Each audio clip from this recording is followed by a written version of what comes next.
சாரிடா செல்லம், தெரியாமல் அடிச்சுட்டு என்ன கோச்சிக்காத. அதுக்கு நான் உன்னை காட்டுறேன் பாருங்க. இந்த கொஞ்சம் கச்சாக்குங்களே.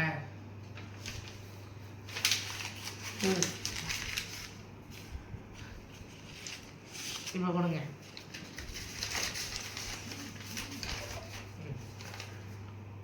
என்னத்த இது எப்படி இருக்கு? கசக்கி இருக்கு. முன்ன மாதிரி இருக்குதா? இல்லை, அதுக்கு என்ன செய்யுது? அந்த மாதிரி தான் என் மனசும். நீ என்ன தான் பண்ணிட்டு சாரின்னு சொன்னாலும் என் உள்ளறது இப்படி தான் இருக்கும். அப்போ சரி, அந்த ரிமோட் எடு பாப்பா. அந்த பேப்பர் அப்படியே இருக்கணும். ரிமோட் எடு. டிவி ரிமோட், டிவி ஆன் பண்ணு. வேலை செய்தா? இல்லையம்மா. 2 தட்டு தட்டு. இப்போ வேலை செய்தா? அதே மாதிரி 2 போட்டாதான் சொன்ன வச்சு கேட்டுட்டு ஒழுங்கா சொன்ன வச்சு கேட்டுட்டு ஒழுங்கா